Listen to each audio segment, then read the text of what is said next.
belum pindah-pindah ya. Dari awal memang songong ya.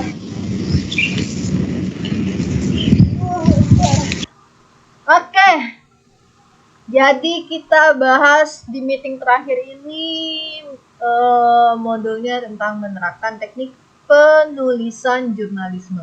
Jadi dari sebelum itu aku mau ngingetin sedikit lagi sekali lagi teman-teman, hari ini pertemuan terakhir, dan juga untuk semua yang belum, monggo silakan diselesaikan karena hari inilah deadline-nya juga.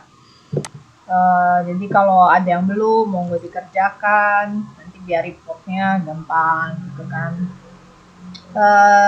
Jadi kita tugas ada 3 ya kan, satu di pertemuan 3, di pertemuan 5, dan pertemuan 7. Terus kalau diskusi 21-8 kerjain aja, nggak usah cemas benar nggak ya, salah nggak ya, nggak usah cemas tentang benar salah, karena saya sekali lagi nggak nilai benar salah, saya nilai proses. Ketika teman-teman ngumpul itu nilai pasti ada nilai, ngumpulnya sebelum deadline itu 100, jadi nggak ada pengurangan 100. 2 minggu lewat masih saya kasih nilai 80. Jadi teman-teman diskusi 7 sama 8 belum upload ya, Miss? Sudah, Mbak. Diskusi 7 sama 8 mah belum upload kan? Nggak ada. Untuk kuliah apa nih, Mbak? Ini semuanya itu yang 2 belum kan? Belum ada yang TMBB apa? Sudah. Sama public speaking? Sudah semua. Oh, saya cek lagi, saya belum.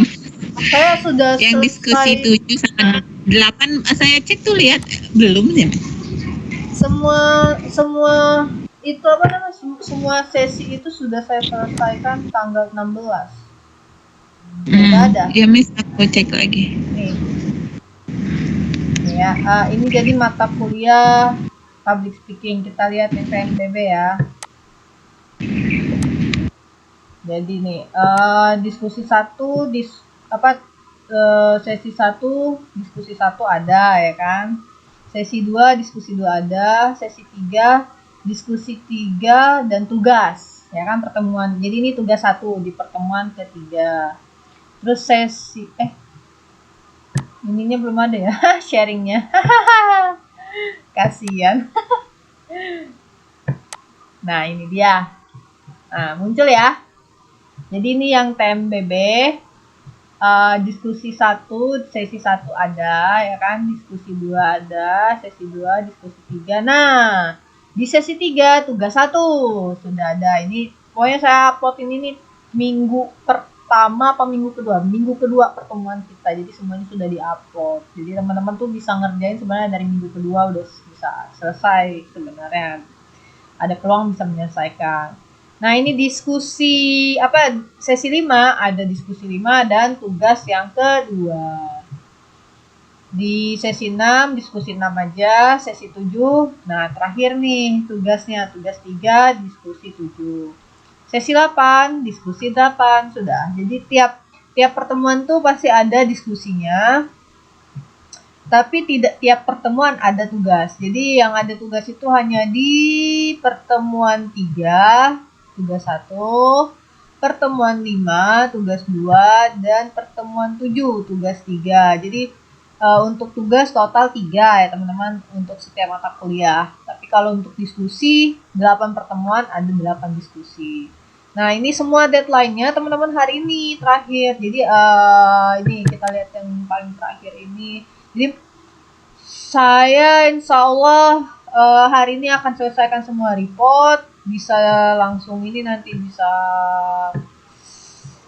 saya share deh ke satu teman, nanti minta tolong salah satu temennya untuk nge-share ke grup atau kemana biar tahu ininya. Jadi hari ini tuh mau saya upload semuanya ke UT, jadi biar selesai gitu. Nah, ini diskusi 8, deadline-nya adalah tanggal 28 hari ini ya teman-teman, jam 11. Jadi monggo kerjakan sambilan. Ini kan yang belum Saya tuh. di Kenapa Mbak? 7 sama 8 belum, Miss. Baru beres tugas. Terus abis itu Belum Mbak dicek. Neninya bilang gitu lagi. Belum ada ya Miss diskusi 7 dan 8 gitu. Iya, Miss. Lucu banget. Baru beres tugas. Oh, baru beres tugas. Keteteran. Siap. Masih ada waktu. Tenang Mbak. Kalau diskusi kan hanya menulis saja, mengetik aja gitu kan. Temukan masing-masing satu picture. Nah, ini tinggal diambil aja nanti. Iya. Halo. Iya, halo. Punya saya juga diskusi 7 sama 8 nggak ada loh, Mi. Loh, Belum tayang di LMS. masa? Yang diskusi Iya, yang nggak masuk. Diskusi Nggak belum ada ya dilihat. Loh, ini ada. Diskusi nggak ada loh. Coba ya kita cek lagi ya. Di LMS kok nggak ada, Nih. nggak muncul. Makanya saya pikir ben ini minggu ini saya rada nyantai. Ini ada. Beneran kok Mbak Isa, berarti samaan kita. Di Aku sini cek ada. kok belum masuk ya. Nggak ada loh, Mi. Nggak masuk kok. Nih ada nih. Ini saya upload tanggal 28. Mana nih? Tapi nggak ada diskusi 7 Tapi doang di- yang nggak ada. Di kitanya nggak ada ya. Kenapa ya? Ini saya upload ini Di sebenarnya 8 ada. tanggal 16 sih kemarin. Apa saya salah settingan ya? Coba saya lihat setting. Kirain dulu ya. punya saya aja yang kayak gitu. Kita lihat setting ya. Bang Terus Siti. yang Kenapa Mbak? yang artis speaking juga itu nggak ada loh, Mi. Hah? Sedih saya kalau gitu. Banyak kenapa Mbak bilang sekarang? Oh, pantesan. Itu tuh sudah ada Mbak, tapi kayaknya mungkin pengaturan atau apa gitu. Saya Iya, nggak paham. Mungkin soalnya ya. nggak muncul. Soalnya kan dari yang pertama itu saya udah bilang udah saya masukin semua tuh. Aduh, ini kenapa nggak keluar? Tuh tanggal Iya, 16 Miss, Oktober kelihatan. loh, aku masukin. Oh, sedih. Tapi nggak ada loh. Udah masuk. Masih nggak ada ya? Bonus, Miss, bonus. Ya kalau kayak gitu, kalau nggak ada dibonusin aja ya, bodo amat dari dan ini ada Diperpanjang aja, Miss. iya gitu aja, udah nggak apa-apa. Mbak-mbaknya yang nggak ada munculin apa, kirim aja buktinya ke aku. Jadi nanti 7-8 kalau emang nggak muncul, udah dikosongin aja. Jadi maksudnya penilaian juga berarti cuma sampai diskusi 5 doang. Jadi nanti aku pembagiannya nggak sampai 8. Udah kirim aja itu, bener. Siapa nih? Mbak Aisyah kan? Mbak siapa lagi yang nggak ada? Kok nggak bisa dibuka nih Mbak? Digedein. Aku mau gedein. Diperpanjang aja, Miss, waktunya. Nggak Biar bisa ada. Mbak. Saya nggak masuk itu. Nggak bisa diperpanjang dari UT-nya loh. Ini nih. Nggak kelihatan, nggak muncul saya. Padahal tanggal 16 aku masukin. Ya udah nggak apa-apa Mbak, ini aja. Jadi yang kosong-kosong kayak gini, ini kan kosong ya. There are no discussion topic yet in this forum ya kan. Sementara kan di saya udah saya masukin tanggal 17 ya kan. Mana tadi? Di saya kan sudah saya masukin tanggal 7.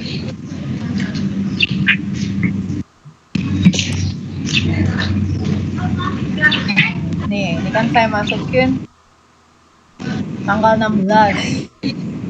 Terus deadline-nya adalah saya buat waktu itu tanggal 28 hari ini kan deadline-nya untuk diskusi. Coba deh, aku penasaran apa yang salah ya.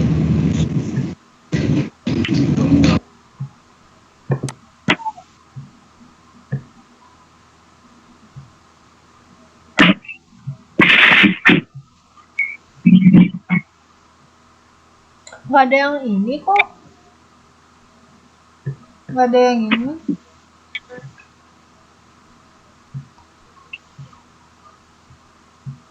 Display. Ya Allah. Display startnya aku belum setting. Pantes. Ya tanggal 16.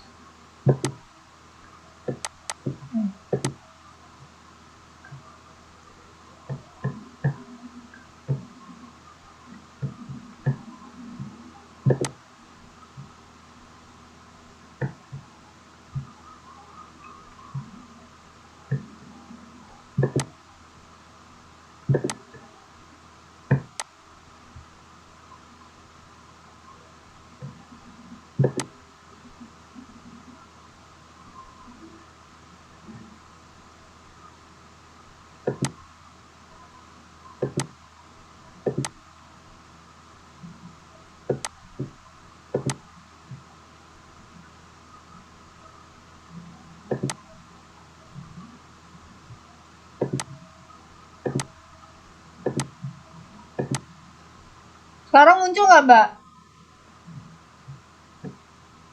Halo, Mbak. Punten, Mbak. Punten. Halo. Oke, Miss, saya cek.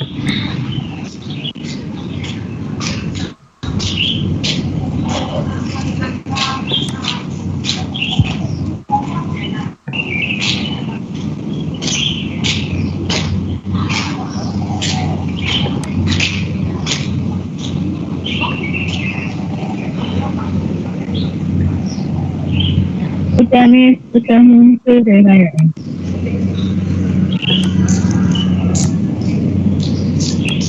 Itu udah muncul nih. 7 sudah. Nanti yang 8 lagi ini gimana? Yang teknik mencari cerita yang situ-situnya belum. Udah muncul, Miss, sudah. Yang 7 sama 8. 8 udah Kok muncul. punya aku belum sih? Punya aku ini baru dicek Mbak Aisyah masuk. Iya, yang teknik mencari cerita, tapi kok nggak ada yang punya dia? Dicek ulang. Punya aku baru masuk nih. Soalnya dari semalam nggak ada. Iya, belum Udah, ada. Mbak. Kan aku kan nggak nilai hasil Pak. Ya, aku kan nggak nilai hasil. Pokoknya kerjakan aja, kumpul sudah. Ketika itu ngumpulnya sebelum deadline, aku kasih 100. Tenang aja. Berarti deadline-nya sekarang nggak jam 1? Nggak dikasih waktu? Nggak dikasih perpanjangan waktu, Miss? Mas. Sorry. Manggilnya Mas. Kapan Kenapa kerjanya? kalau Mas sih? Kenapa jadinya malam aja? Kerjain. Waktunya aja, Miss, diganti, Miss. Ya udah, aku kasih 1 hari ya. Tambahin 1 hari ya. Iya, Miss ya. Nanti malam tak OTW. Siap. Ini Dudet 1 Dari semalam kok dicek belum masuk. Ih, besok kalau misalnya aku masih stay, masih ada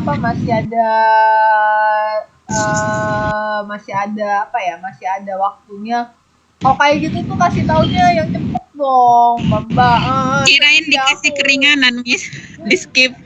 7-8 di skip. Mana? Aku tuh malah mau kayak gitu, jadi nggak usah ini riwah kan penilaian. Aku malah seneng nggak usah banyak-banyak tugas gitu kan. Tapi kan ini dari sistem UT-nya harus bikin diskusi, terus harus ini harus gini. Ini sebenarnya ya sistemnya UT ini keren. Kalau ini sharing aja buat teman-teman. Ketika ngajar di universitas yang konvensional yang biasa itu nggak ada kayak gini loh. Maksudnya di kampus saya kan ngajarnya di Universitas Bengkulu ya. Ada kayak gini tapi maksudnya tuh sistemnya itu misalnya 8 kali pertemuan, terus ada bener-bener diskusinya sampai 8 kali, nggak kayak gitu loh di kita. Jadi ini teman-teman nih luar biasa gitu, punya sistemnya tuh bagus. Cuma ya balik lagi, jadi semakin bagus itu sebenarnya seriwah sih. Cuma kalau kita udah biasa, sistemnya udah dibangun, sudah dijalani, sudah tanggung jawabnya juga bagus, nggak masalah sebenarnya. Udah aku tambahin ya. Terus nanti yang public speaking aku tambahin juga. Jadi besok ya, paling terakhir. Tapi intinya Mbak Mas dikerjain aja, nggak usah khawatir benar salah, pokoknya kerjain aja. Ketika itu masih ada ininya belum lewat deadline-nya, 100 sudah sama Mbak, semua sama Mas sama pokoknya aku nggak kurang-kurangin, udah 100 dong. Nah, kalau misalnya 2 minggu telat, itu aku kasih nilai 80. Jadi intinya teman-teman yang masih telat 2 minggu pun, atau yang sekarang masih ngerjain dari yang tugas pertama tuh masih ada nih kan. Ini kan teman-teman bisa lihat nih, ini aku bongkar aja ya. Student at risk in public speaking. Resiko, ada beberapa student yang beresiko di public speaking dan teknik mencari dan menulis berita. Berarti 16 tuh. Ini Mas sama mbak-mbaknya udah dari awal nih LMS nih nggak dibuka-buka. Ya sayang Mbak, Mas. Jadi ketika gampang untuk mendapatkan nilai, saya yakin kalau di perkuliahan saya tuh hanya membuat kesulitan kah membuat channel YouTube atau yang lain-lain, Mbak Mas? Kalau kesulitan kan saya bilang hubungin saya, kita kerjain sama-sama gitu kan. Nah kalau emang maunya sama teman, monggo silakan, nanti saya bantu untuk siapa sih yang bisa bantu, kayak siapa kemarin Mbak Aisyah dibantu, salah. Itu Siti Khadijah nggak masuk ya? Semester ini nggak ikut. Oh beneran Mbak? Oh. Saya udah nanyain, katanya nggak ikut semester ini. Tapi ada namanya, kasihan dong. Oh ya nggak tahu sih. Oke, dah. Oke lah, kita balik masuk ke perkuliahan. Makasih ya Mbak infonya. Buat ya Mas buat diskusi 78. Aku sedih sebenarnya. Dan info buat semua. Oke, kita masuk. Jadi nih gongnya ya, gong modul terakhirnya itu adalah setelah kita belajar teoritis, konsep, terus kita belajar rumus-rumus 5W1H, terus kita lihat contoh-contoh. Harusnya tuh hari ini tuh kita praktek nulis produk jurnalistiknya gimana gitu kan. Jadi kita tuh udah belajar berita ya kan, feature. Terus teman-teman kemarin masih kebingungan apa itu reportase investigasi dan reportase aja itu apa gitu kan. Kita bahas, pokoknya kita tuntaskan hari ini, mudah-mudahan selesai. Jadi balik lagi, produk berita itu kan ada produknya jurnalisme tuh ada berita, ada feature, terus ada opini, ada kolom, nanti banyak banget. Dan yang kita udah bahas itu yang kemarin masih menyisakan tanya itu adalah reportase, investigasi, dan reportase aja. Itu apa bedanya sih reportase dan reportase aja gitu. Nah ini kita akan cari, kita akan bahas dulu mulai dari yang feature. Jadi kemarin kan ada berita, terus berita udah ini semua ya, udah paham semua ya berita itu apa. Apa ada yang masih bertanya tentang berita? Apa itu berita? Yang masih belum paham?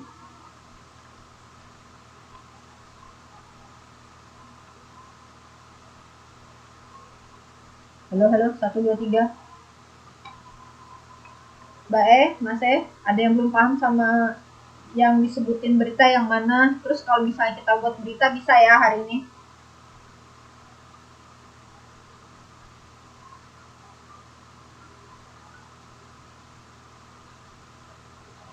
Oh my god. Kita latihan aja kali ya bikin berita. Jadi ini ada contoh. Aku bakal liatin satu contoh. Gimana ya?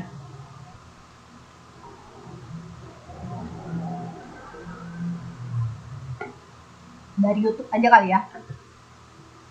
Ada berita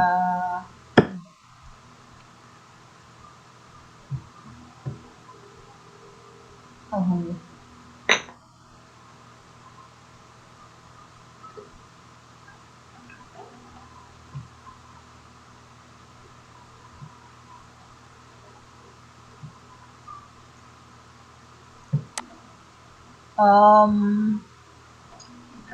berita Indonesia.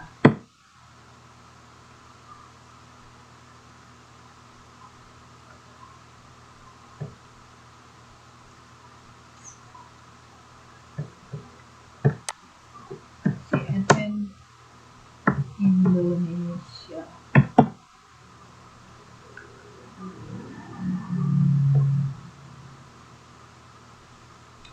Oh, ini ada banjir nih. Wah. Jakarta juga ada yang mana ya? Ini aja kali ya. Yang paling 黑松 terbaru. 沙士只管向前，扫内层 QR code，周周抽 Apple，加码再抽 GoGoRo。 Kita akan buat berita ya teman-teman. Kita akan sama-sama belajar bikin satu paragraf aja tentang berita ini. Coba kita lihat sama-sama ini. Ada banjir ya kan? Kita tahu banjirnya adalah di Sumedang dan Sumatera Utara. Oh, teman-teman ada yang dari Sumedang kah? Ini kayaknya Mbak Lita kemarin ya dari Bandung. Deket sih. Saya Majalengka, Miss. Oh, berapa jam Mbak ke Sumedang? 1 jam malahnya. Wah, Sumedang. 1 jam? Nggak apa-apa, orang tua keluarga di Majalengka. Enggak, jauh sih, jauh ke tempat saya. Saya mah di gunungnya. Oh. Nah, ini kita lihat dulu ya. Kita lihat visualnya. Terus dari Inilah sini banjir kita yang bikin menerjang beritanya ya. kampung Ciloa, Desa Sukamukti, Kecamatan Sukawening, Kabupaten Garut, Sabtu sore. Banjir bandang menerjang kawasan tersebut setelah hujan deras sejak Sabtu siang. Selain di Desa Sukamukti, banjir bandang itu pun menerjang kawasan Desa Maripari, Kecamatan Sukawening. Bahkan luapan Sungai Cihanet menerjang areal persawahan, jalan, jembatan, kandang ternak, hingga pemukiman warga. Selain merusak fasilitas umum dan jalan, banjir bandang juga merusak puluhan rumah. Beberapa rumah jebol, bahkan Soundnya beberapa masuk nggak, kendaraan Mas? warga terbawa arus deras. Halo Mbak, Mas. Soundnya masuk nggak? Ada suaranya nggak? Enggak ada suara. Kok nggak ada suara ya?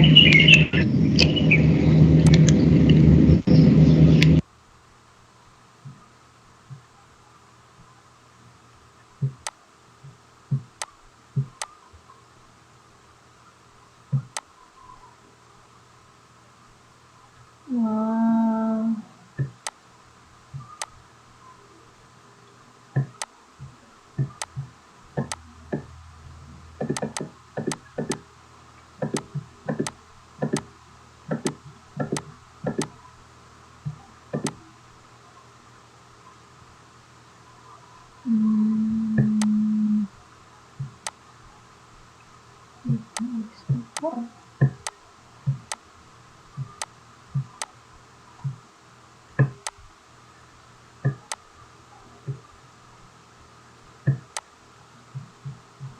Nah, kita lihat lagi ya.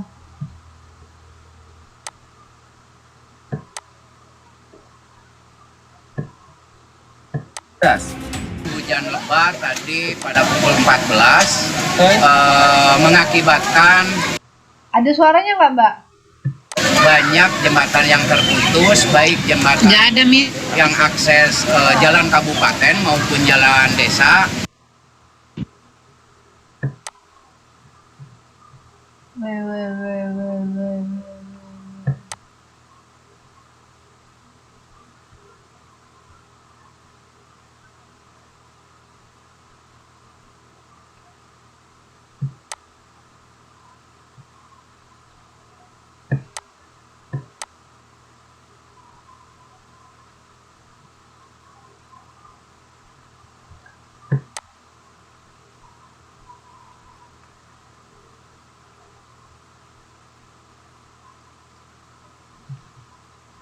Oke, kita ini aja ya, berimajinasi aja lah ya. Jadi bantuannya adalah visual aja ya, visual teks, visual gambar bergeraknya ya. Jadi nanti teman-teman bikin beritanya berdasarkan ini, nggak usah panjang-panjang, satu paragraf aja, disampaikan aja. Kita sama-sama simak 2 menit ya. Inilah banjir yang menerjang kampung Ciloa, Desa Sukamukti, Kecamatan Sukawening, Kabupaten Garut, Sabtu sore.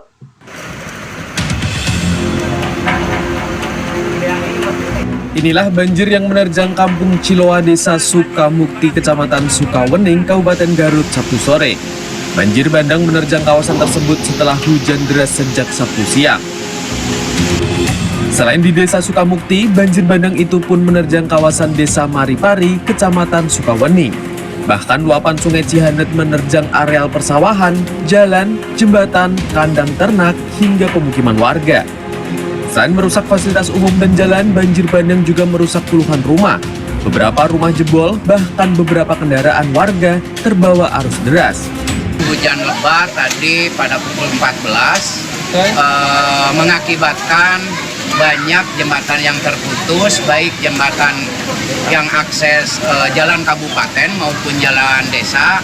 Cuman rumah yang tertimpa longsor ada 3, yang terendam ada beberapa rumah belum kedetek, cuman barusan saya.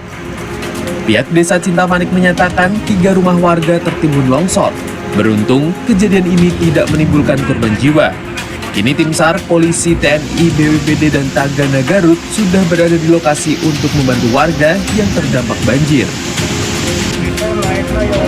Luapan Sungai Cikeruh merendam puluhan rumah serta jalan kabupaten penghubung Jatinangor dan Rancaekek Sabtu petang. Bahkan di titik terendah, banjir merendam rumah warga setinggi 1,5 meter. Salah seorang warga mengaku tidak sempat mengevakuasi barang-barang perabotan mereka lantaran air banjir yang meninggi dengan cepat. Menurut warga, banjir ini merupakan banjir tahunan yang kerap terjadi setiap musim hujan. Selain di Garut dan Sumedang, Jawa Barat, banjir juga melanda Kabupaten Batubara, Sumatera Utara. Banjir ini terjadi di Desa Gambus Laut dan Desa Seibuah Keras. Luapan air setinggi 30 hingga 80 cm mengenangi rumah dan puluhan hektar areal pertanian warga. Tak hanya mengganggu aktivitas warga, genangan banjir juga memaksa warga harus mengungsi. Mengantisipasi kemungkinan terjadinya banjir lebih besar, dengan dibantu petugas BPBD, warga mengungsi ke tenda pengungsian yang telah disiapkan pemerintah Kabupaten Batubara. Tim Liputan CNN Indonesia. Mau diulang lagi atau cukup?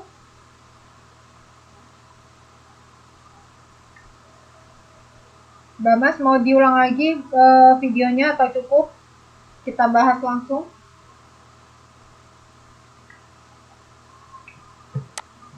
Sekali lagi lah ya. At least info-infonya tadi 5W1H di record ya. 5W1H-nya.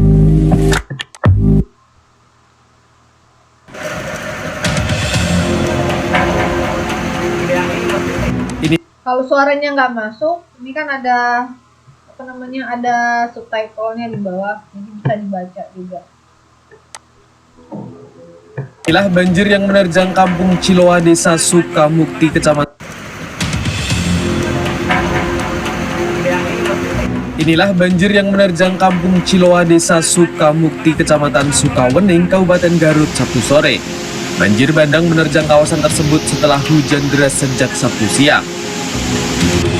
Selain di Desa Sukamukti, banjir bandang itu pun menerjang kawasan Desa Maripari, Kecamatan Sukawening. Bahkan luapan Sungai Cihanet menerjang areal persawahan, jalan, jembatan, kandang ternak, hingga pemukiman warga.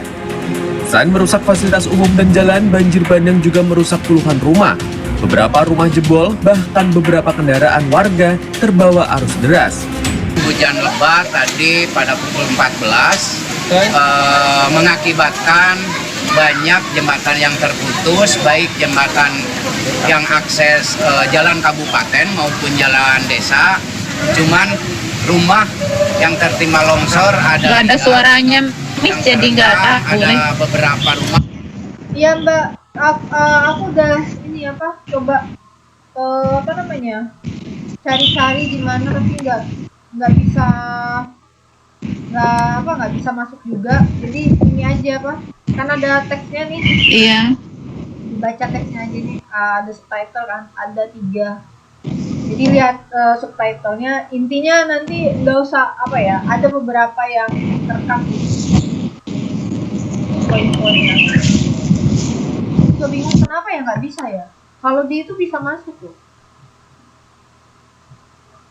Teman-teman ada nggak sebelum ini mata kuliah yang juga pakai video terus videonya nggak masuk? Sama opini publik juga nggak bisa share suaranya, nggak kedengeran, Miss. Nah, berarti ini ya dari timsnya ya.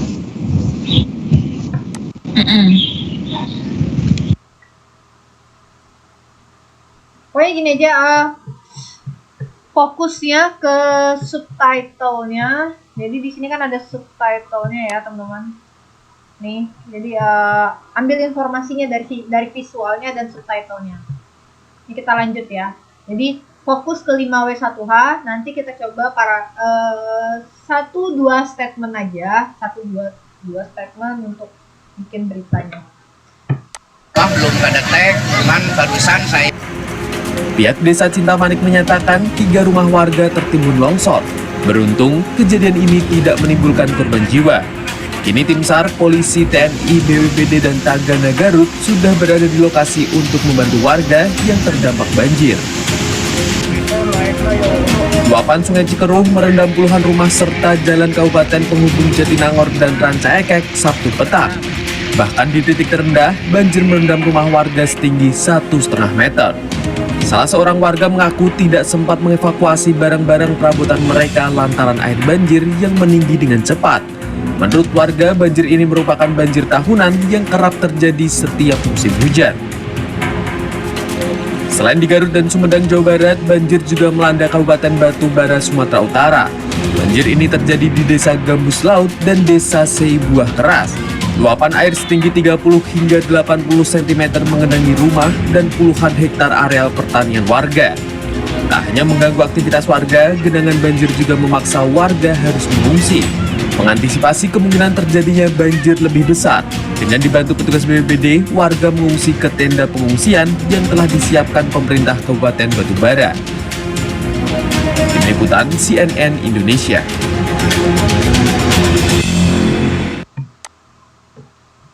Oke, saya salpok sama nasi bungkus. Kangen nasi bungkus. Oke, kita bahas ya teman-teman. Jadi pertama buat berita, kalau buat berita itu kita harus tahu dulu 5W1H. 5W. W pertama apa? Boleh apa aja? Kira-kira apa yang mau kita sebutin di W pertama?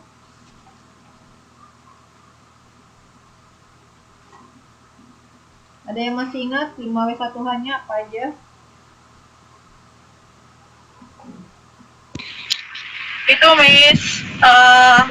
What, where, when, who. Oke. Nah, yang what-nya apa nih? Yang what-nya apa nih? Yang what-nya apa nih? Udah dijawab kan? Banjir. Apa? Banjir. Banjir apa? Banjir bandang. Banjir. Banjir bandang ya. Banjirnya gimana? Tadi di mana sih? Sumedang, Garut, Jawa Barat. Oke. Ada 2 tempat ya. Satu Sumedang. Iya, satu Sumedang sama Garut. Kalau di bagian kalau di Jawa Barat itu Sumedang sama Garut. Kalau yang satu lagi yang di Sumatera Utara ada di Batubara. Nah, jadi bisa tuh dari situ kita bisa bikin judul berita. Jadi banjir bandang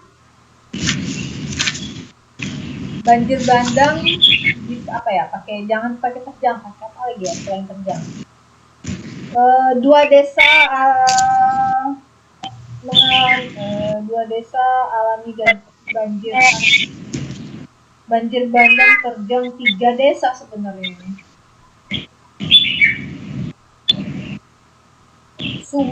Tadi apa? Majalengka sama Sumedang dan Garut. Sumedang. Nah, dari Sumedang dan Garut ini bisa kita jadiin judul. Garut Sumedang diterjang banjir bandang. Jadi pasif ya kan? Boleh. Jadi kita sebutin tempatnya sebagai judul. Terus selain itu misalnya apa aja yang bisa jadi judul misalnya. Sore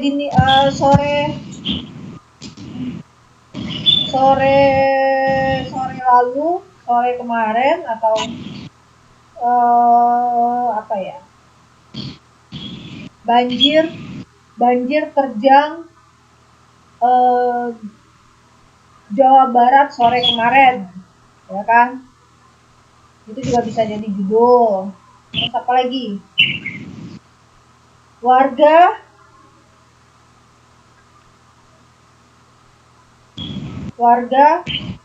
bisa nggak jadikan judul?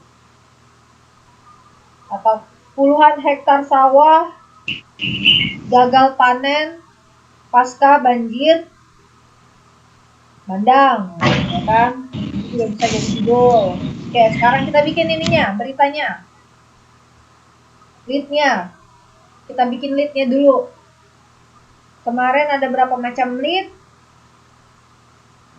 Masih ingat apa udah ingat? Masih ingat atau udah ingat? Atau memang tidak diingat sama sekali? Ayo loh, nggak diingat. Oke, lead itu masih ingat yang di mana lead berita? cnnindonesia.com. Pertanyaannya ada sini. Di paragraf pertama, Miss. Di paragraf pertama. Ya, paragraf paling pertama ya lead berita. Nah, dari contoh yang tadi apa nih kira-kira lead yang bisa kita buat?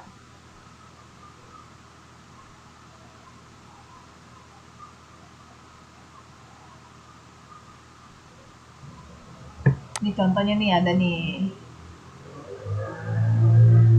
Nah, ini ada lead berita kekecilan ya. Kita gedein. Kita gedein. Nah, sip. Kelihatan ya? Ini namanya lead berita, paragraf paling pertama. Kok nggak bisa?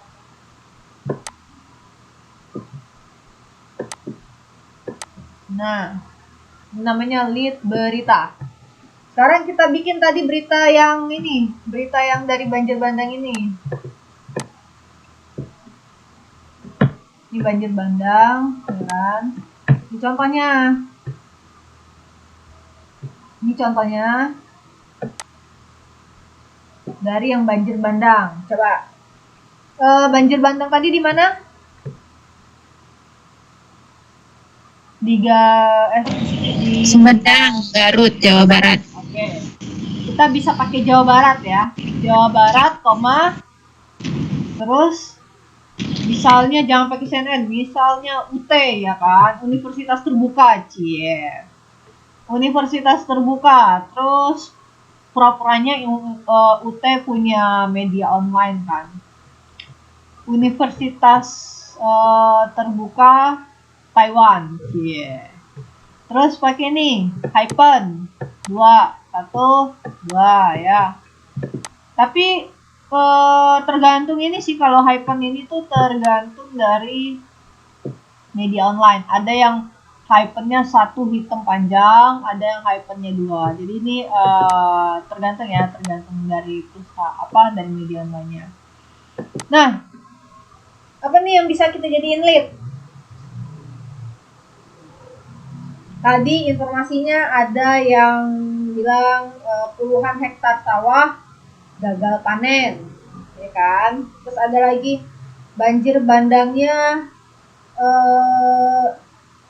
terjadi sore, ya kan.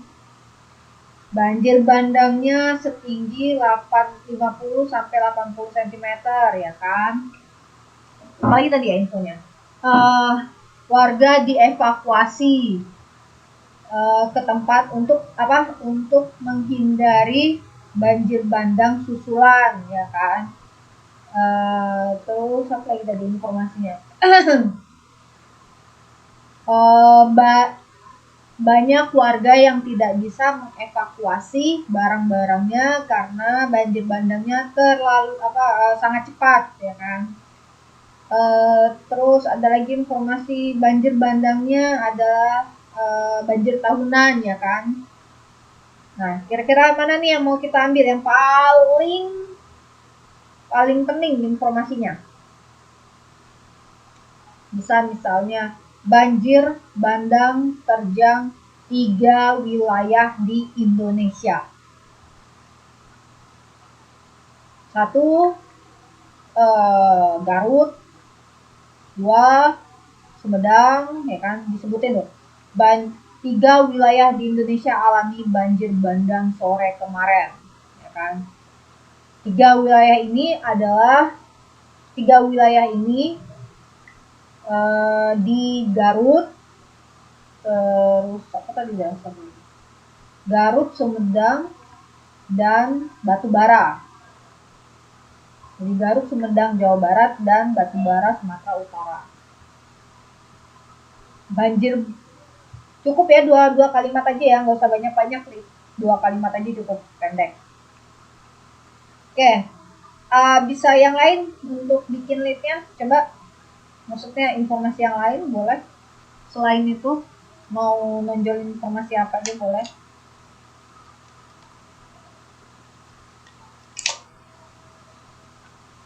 Oh. Adakah?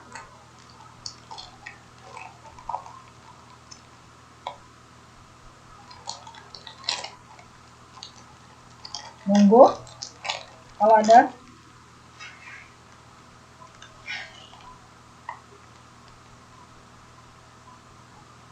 Mau nyoba silakan. Kalau enggak kita skip. Maksudnya kita udah untuk di berita. Jadi berita ingat aja, sebenarnya bukan berita aja sih, untuk semua produk jurnalistik teman-teman tuh cukup ingat formula 5W1H. Jadi kalau misalnya ada kejadian, di-record informasinya terutama tentang 5W1H. Jadi itu yang bisa dijadiin lead, dijadiin judul, dijadiin tubuh berita. Nah, terus kita pindah ke feature. Bedanya berita sama feature. Ada yang tahu? Beda berita sama feature apa?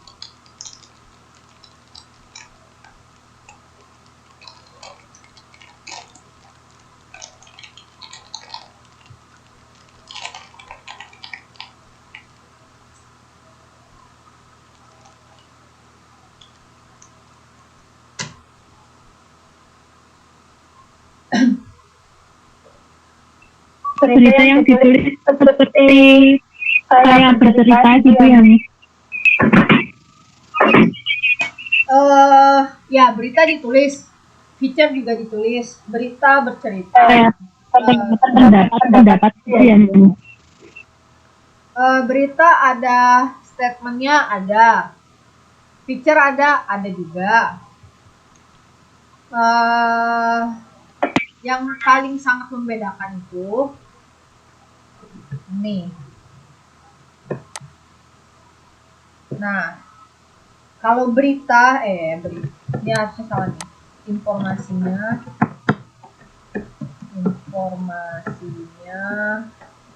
disampaikan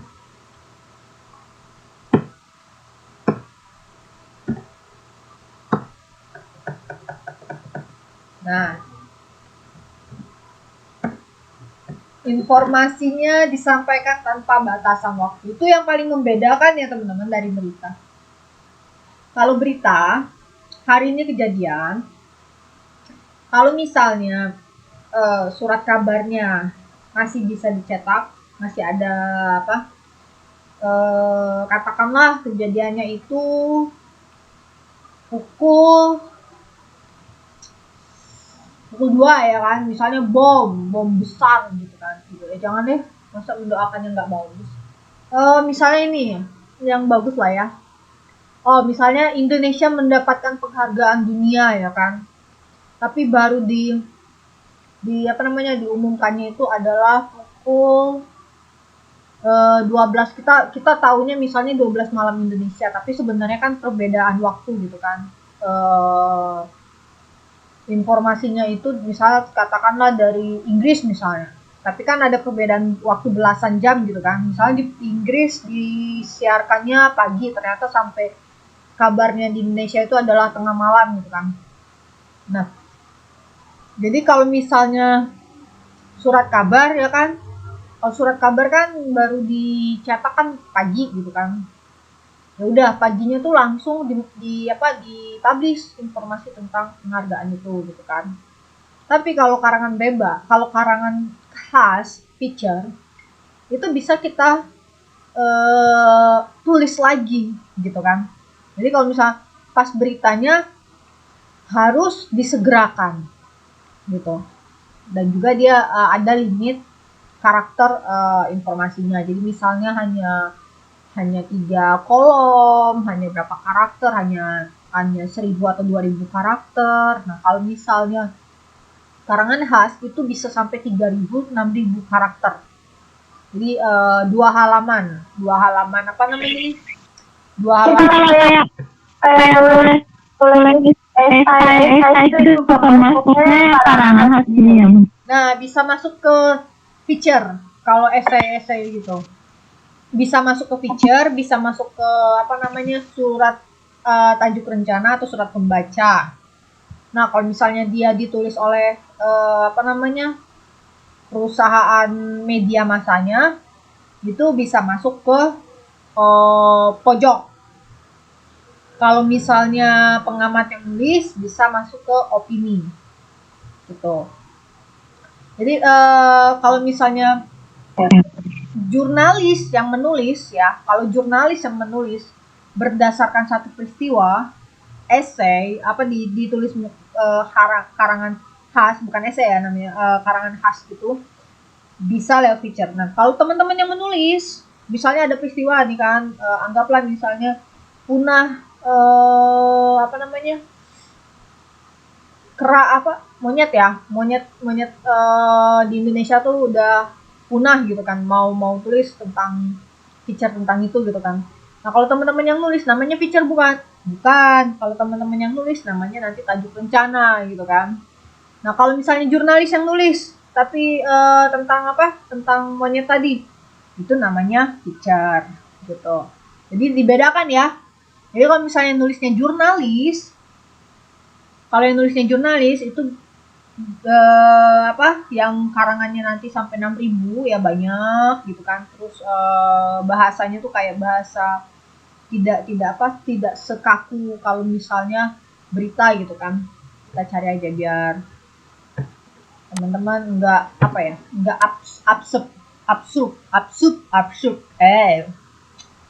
absurd. CNN Indonesia. Cari nih di sini nih. Nanti aku tunjuk yang mana. Jadi teman-teman yang nyebutin ini apa gitu ya. Coba ini.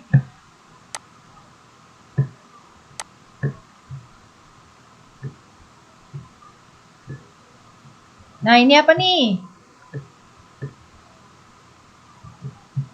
Ya, apa ini?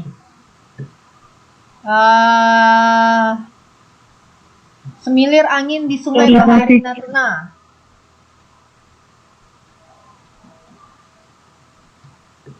Ferry Altus Indonesia. Kenapa, Mbak?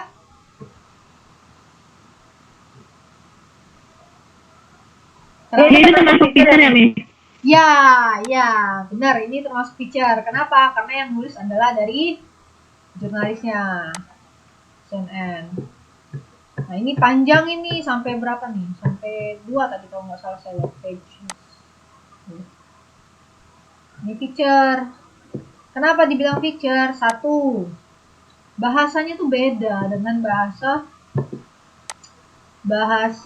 berita. Kita lihat ya beda penulisannya dengan berita. Satu piramidanya tuh berbeda dengan piramida berita. Kalau piramidanya berita itu piramida terbalik. Tapi kalau piramida feature itu lempeng. Tapi fokus gitu. Nah, ini ya. Sampai 2 halaman. Nah, kita lihat yang berita.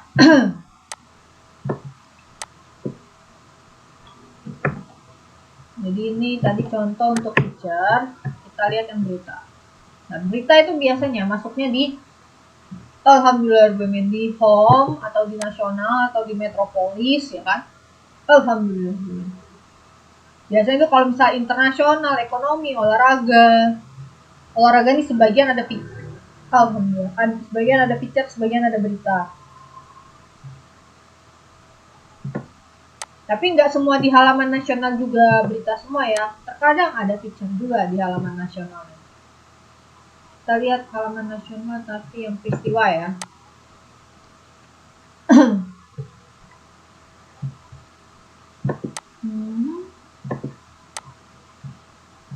Absen lagi ya.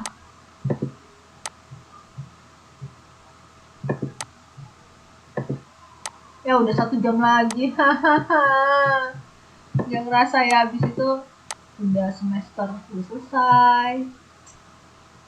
10.02.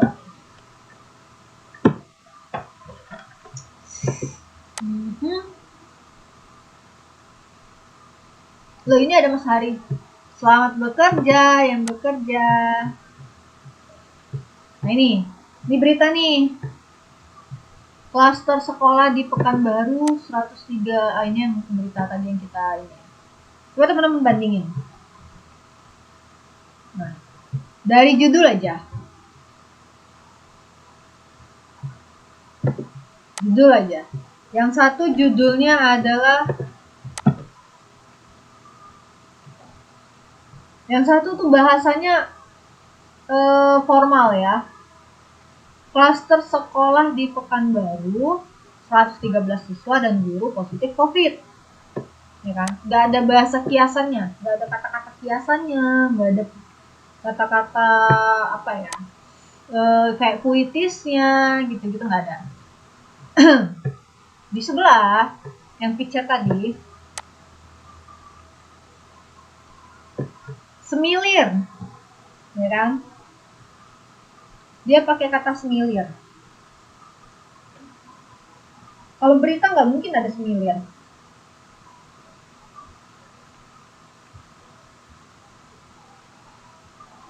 Kalau berita ya bahasanya gini. Dan juga nggak ada kata-kata surga. Ini jadi ini satu ya semilir, surga bahari satu. Ini tuh dua kata-kata ini, tiga kata-kata ini ya itu sudah menunjukkan kalau ini adalah feature karena dia pakai bahasa yang puitis, bahasa yang kiasan kayak gitu. Biasanya untuk menyentuh emosional atau untuk untuk menyentuh human interest. Jadi ketika teman-teman baca gitu kan ada pilihan nih kan. Memang fungsinya feature itu adalah tidak membuat, jadi anggaplah kita masuk ke toko buku gitu kan. Ada buku tentang pelajaran kuliah ya kan. Ada buku tentang novel ya kan. Nah, novel ini diibaratkan feature-nya. Kenapa? Karena ketika kita membaca novel, kadang novel romantis gitu kan, ada bahasa-bahasa yang membuat kita tuh nggak bosen. Itu adalah pilihan itulah fungsi dari feature. Jadi tidak menjemukan ketika membaca itu. Dan condongnya human interest, makanya ditekankan tidak ada tidak ada batasan waktu ketika feature masuk dalam media online. Senjang waktunya tuh tidak terikat. Sementara kalau ini kalau misalnya kita tidak beritakan misalnya kan, hari itu kita tahan tidak kita beritakan, bisa lain lagi ceritanya ya kan. Nah itu namanya bedanya berita sama feature.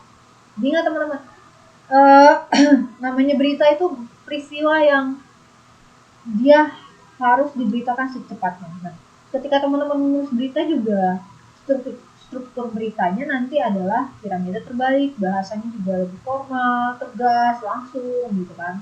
Tidak bertele-tele gitu kan.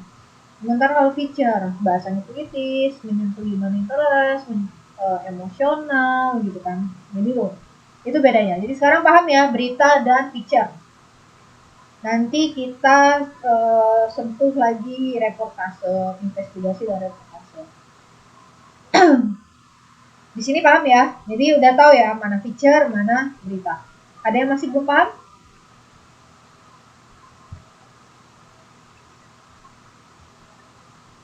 Bedain feature dan berita.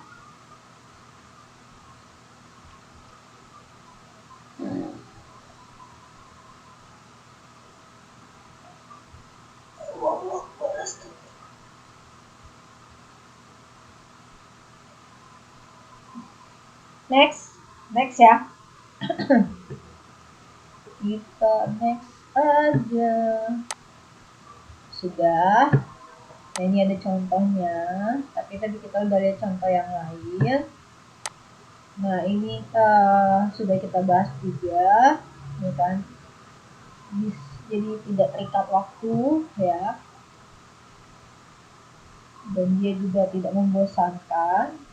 Ibaratnya itu kata lainnya itu ya sebagai oase.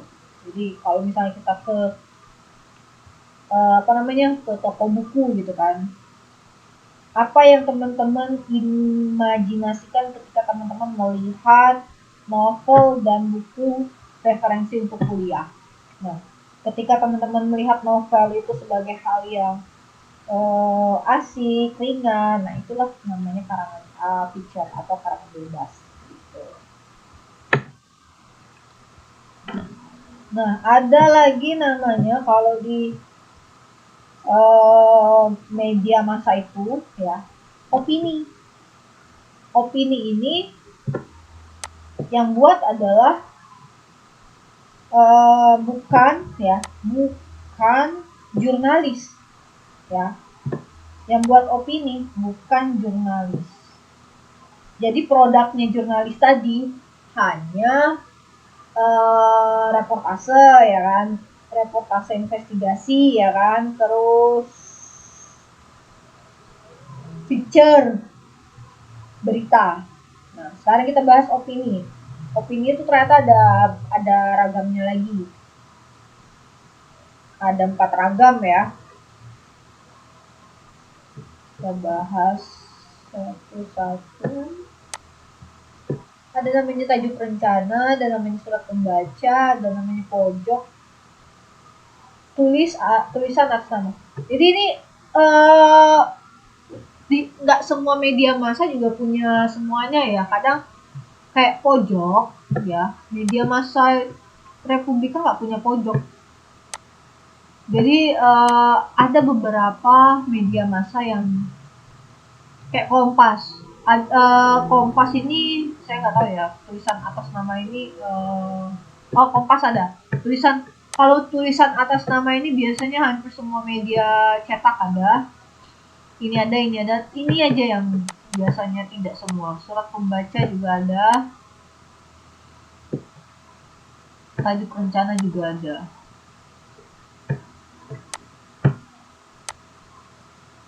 Nah, tajuk rencana itu apa? Tajuk rencana itu ya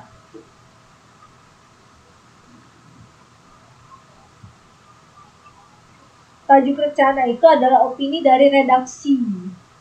Ya, dari redaksi, pokoknya dari tim penulisnya tapi bukan jurnalis. Bisa redakturnya, bisa penerbit, bisa editornya, ya kan. Pokoknya tim yang menulis tapi bukan jurnalis. Itu tajuk rencana. Jadi dia menyampaikan opini dari redaksi bagaimana tentang satu peristiwa itu. Gitu.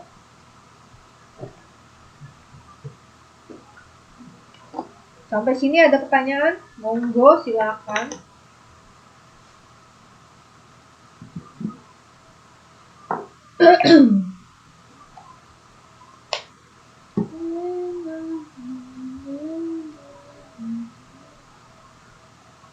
Ada nggak pertanyaan? Monggo.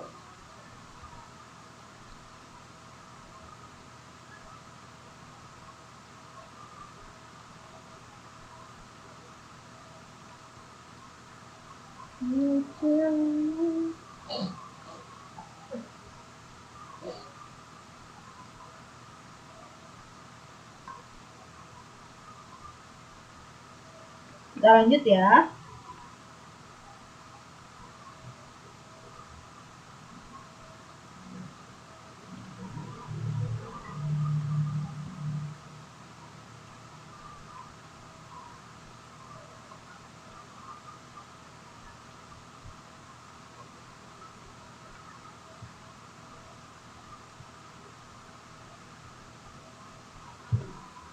Tajuk rencana, oke. Terus ada perbedaan ternyata ya tajuk rencana yang di media cetak dan tajuk rencana yang di TV.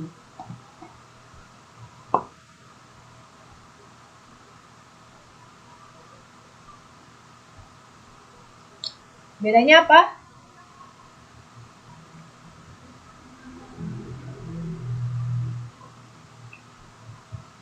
Bedanya cuma nama doang ya.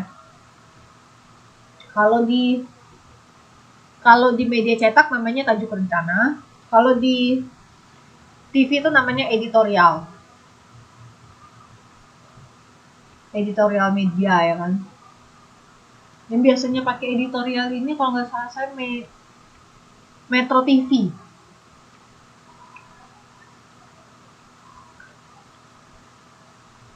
Metro TV biasanya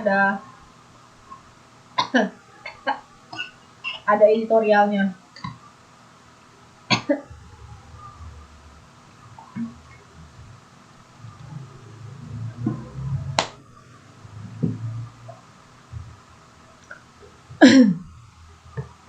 Coba kita lihat ya editorialnya di sini.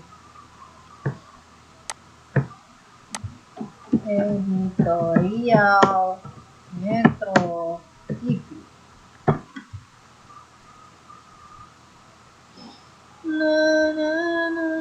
Nah ini dia nih.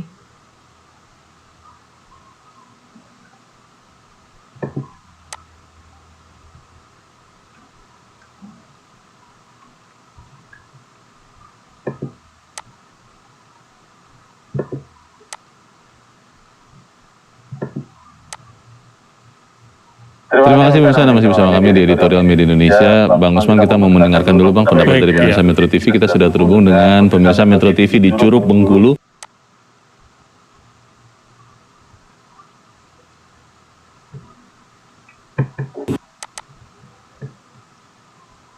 Ini nggak ada ini ya.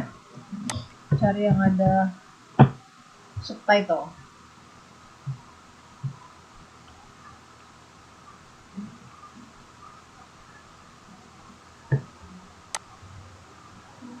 Editorial media. Alhamdulillah.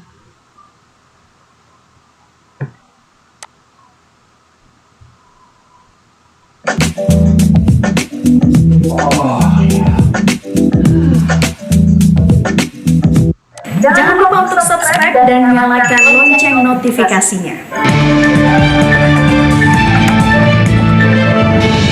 Presidensi G20, pembuktian kita.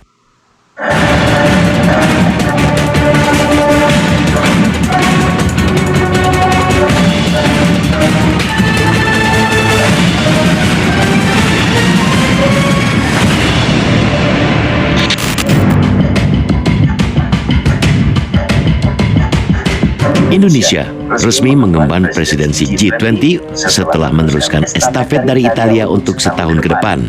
Sebuah kepercayaan dan pengakuan dari komunitas internasional atas Indonesia. Sebuah kebanggaan untuk menduduki posisi bergengsi pertama kalinya. Tidak semua negara mendapatkan kesempatan terhormat ini. Untuk di Asia, dari 48 negara berdaulat, Indonesia merupakan yang kelima yang mendapatkan kepercayaan itu. G20 merupakan perhimpunan informal dari 19 negara dan Uni Eropa, serta perwakilan dari International Monetary Fund atau IMF dan World Bank.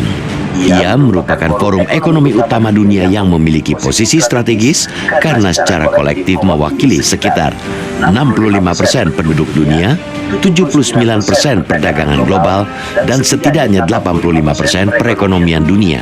Indonesia didukung penuh oleh seluruh anggota untuk unjuk bukti bahwa Indonesia mampu dan punya potensi memimpin upaya pemulihan ekonomi dan kehidupan dunia pasca pandemi COVID-19. Upaya yang tidak mudah, mengingat hantaman dampak pandemi COVID-19 cukup dalam terhadap perekonomian. Namun tanggung jawab itu harus ditunaikan sehingga G20 nanti mampu menjadi katalis untuk mereaktivasi perekonomian global. Tidak hanya bagi negara anggota, tetapi juga terutama bagi negara-negara miskin sesuai dengan visi inklusivitas yang digaungkan Presiden Joko Widodo terkait dengan presidensi G20 setahun mendatang. Keketuaan Indonesia pada G20 nantinya akan membawa semangat solidaritas untuk bangkit bersama pasca pandemi. Karena itu, Indonesia mengangkat tema pulih bersama dan lebih kuat, Recovery Together, Recover Stronger.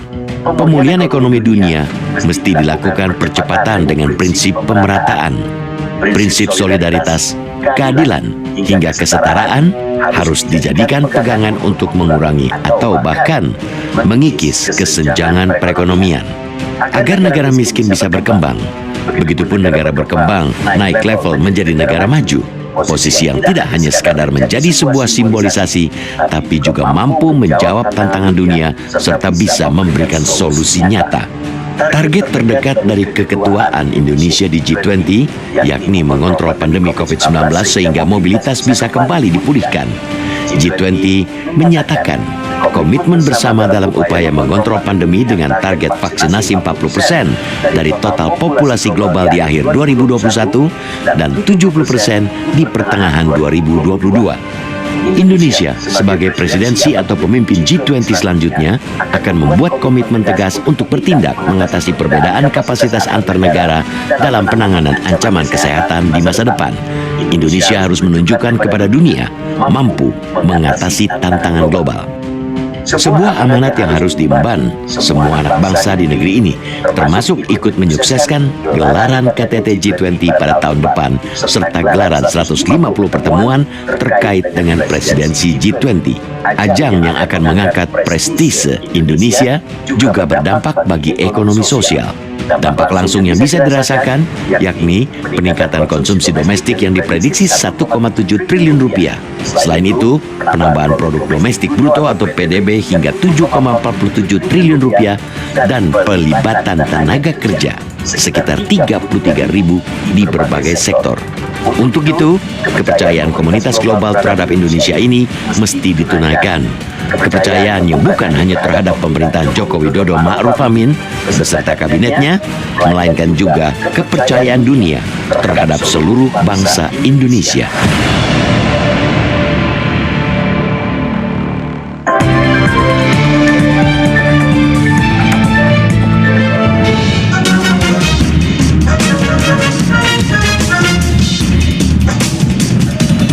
Terima kasih pemirsa, Anda masih bersama kami di Editorial Media Indonesia. Sebelum kita lanjutkan diskusi, Mas Eko, kita mau dengar dulu pendapat dari pemirsa Metro TV. Kita sudah terhubung dengan pemirsa Metro TV di Bekasi, Jawa Barat. Ada Pak Ondo Silitonga. Pak Ondo, selamat pagi. Selamat pagi, Bung Leo. Selamat pagi, Bung Eko. Selamat pagi, Pak Ondo. Bagaimana Pak Anda melihat presidensi G20? Kira-kira akan benar-benar langsung bermanfaat untuk Indonesia atau seperti apa, Pak Ondo? Oh, sangat-sangat bermanfaat, dan saya juga mengharapkan semoga ini menjadi suatu ajang atau suatu bukti bahwa kita mampu sebagai leader di G20 ini. Saya mau mengucapkan pertama, bravo Indonesia menjadi satu-satunya negara di Asia Tenggara yang menjadi anggota Group of 20 dan menjadi presidensi pula itu. Semoga Jokowi sebagai Presiden G20 dapat mendorong upaya bersama untuk pemulihan ekonomi dunia dengan tema besar Recover Together, Recover Stronger, saat sehat bersama dan kuat bersama. Kita harus menjaga kepercayaan itu untuk 1 tahun ke depan hingga November 2022. Yang nyinyir-nyinyir ikutlah bangga, jangan nyinyir terus. Kita harus dapat memanfaatkannya sebagai ajang untuk menunjukkan kemampuan kita dalam pengendalian COVID-19 baik dari sisi kesehatan maupun ekonomi. Selain itu juga untuk menampilkan kemajuan-kemajuan yang telah dicapai Indonesia. Kita juga tidak boleh lupa, kita harus tunjukkan kekayaan budaya bangsa yang menjebok, yang sangat beragam, dan juga kita tunjukkan bahwa kita mampu sebagai leader di presidensi G20. Kiranya Antonio Guterres. Ya, jadi kalau yang editorial di TV modelnya kayak gini teman-teman. Pertama ya kan, dikasih dulu pandangan dari tim redaksi tentang satu peristiwa. Nah, peristiwa yang lagi yang jadi perhatian adalah yang jadi sorotan adalah presidensi G20. Jadi kita ditunjuk sebagai presiden, presidensi untuk memimpin organisasi ini kan selama 1 tahun ke depan gitu kan. Nah, ini jadi tim redaksinya Media Massa ya bikin dulu pandangannya kan tentang peristiwa ini. Setelah dibuat pandangannya kan sekitar misalnya tadi berapa menit tadi ya? Kayaknya ada sekitar 5 menit ya atau 4 menit. 4 menit lah ya, kurang lebih 4 menit 30 detik. Jadi buat pandangannya, tayangannya sepanjang 4 menit 30 detik gitu kan. Tapi apa sampai di situ? Enggak. Jadi ternyata ya editorial ini berapa panjang? Acaranya berarti 2,5 jam ya. Ya 3 hampir taruhlah ini 20 menit dipotong dengan tadi ada intro ya kan, ada intro, terus ini ini namanya intro tayangan ya sekitar 5 menit, tapi nanti di sela-sela itu selalu ada muncul ya kan, kayak gini muncul lagi gitu kan, terus nanti pas jeda-jeda iklan dia muncul lagi gitu biasanya. Jadi kurang lebih, nah ini kan ada muncul, jadi kurang lebih nih tayangannya mungkin sekitar 20 menit lah ya, 20 atau 21 menit totalnya. Jadi itu bentuk dari editorial ya, kalau editorial di media penyiaran, di televisi. Jadi dia buat dulu sekitar 4 menitan pandangannya redaksi terhadap satu peristiwa. Setelah itu nanti diundanglah masyarakat untuk mengirimkan opininya juga lewat telepon, dengan sambungan telekomunikasi gitu kan. Kalau nggak salah saya juga ada beberapa yang udah ada gitu, kayak video call gitu loh. Jadi ada gambarnya dari penonton gitu kan, masuk tayangannya juga, tapi kecil di pojok biasanya. Itu juga bisa. Jadi kalau ini kan layarnya cuma 2 ya kan, layar dari tim redaksi ya kan, dan layar dari tayangannya. Sementara kalau untuk untuk dari audiensnya kayak gini aja kan. Tapi kalau ada beberapa tuh saya pernah lihat juga sudah pakai video call, jadi ini nanti muncul juga dari halayaknya audiensnya, wajah gambar dari audiens ya gitu. Tapi audiensnya cuma nyampein pendapat aja tentang peristiwa itu bagaimana gitu. Enggak disuruh bikin juga tayangan sendiri gitu, enggak, cuma nyampaikan aja pendapatnya bagaimana, nanti kan ditanya tuh, jadi kayak diskusi gitu. Itu namanya adalah editorial. Ada yang mau bertanya sampai sini?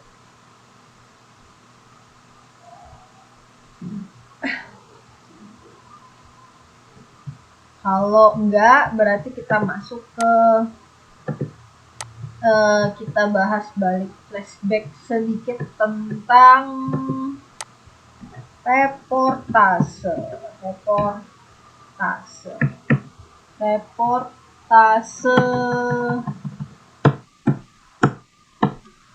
Nah, ini dia ada reportase budaya.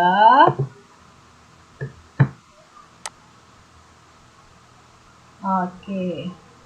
Nah, ingat ya teman-teman, reportase dan reportase investigasi. Ketika mau mengatakan reportase investigasi, berarti ada something yang harus dibuka, ada something yang diselidiki gitu loh. Memang kalau dalam membuat berita, kita juga melakukan observasi gitu kan. Tapi bedanya di reportase investigasi itu ada something yang misteri yang belum terbuka dan kita mau membukanya, itu bedanya. Tapi kalau reportase biasa, yang reportase saja, itu sudah ada gitu loh. Sudah ada informasinya gitu. Tapi kita menuliskannya kembali gitu loh. Kita menuliskannya kembali dengan gaya bahasa kita. Jadi ini contohnya ya. Jadi kalau reportase saja itu tuh tidak berat. Dalam artian tidak perlu kita menyelidiki siapa sih sebenarnya enggak. Jadi dia bukan terkait tentang satu masalah yang belum terpecahkan gitu kan. Tapi kalau misalnya investigasi, nah ini dicari nih contohnya kan misalnya kayak, dan dia biasanya kalau laporan reportase investigasi itu adalah kejahatan publik, pasti kejahatan publik gitu. Makanya dikatakan investigasi gitu. Ada yang masih kurang paham? Reportase dan reportase investigasi? Contohnya.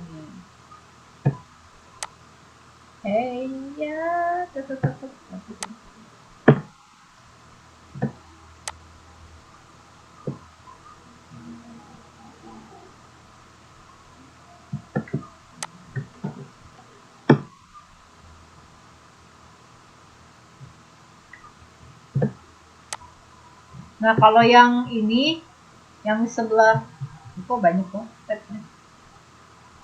Ini tutup. Ini buka. Ini ditutup. Ini ditutup.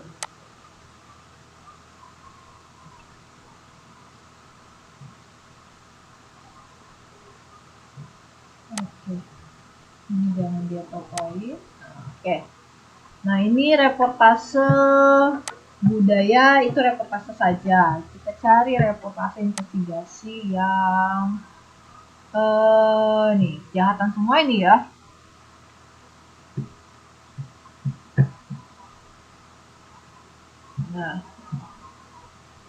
Nah, yang satu tentang siomay Batagor. Grammarly can help you write quickly and confidently, so you never have to slow down at work.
Oke, kita lanjut.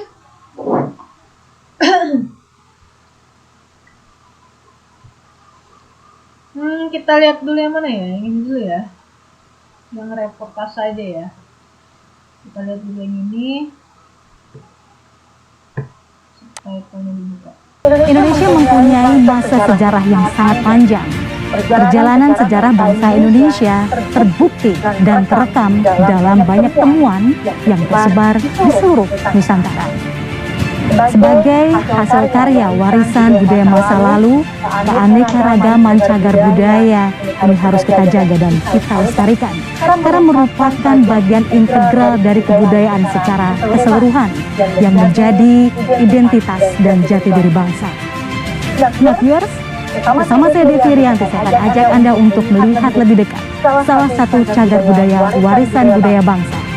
Ikuti saya di Destination.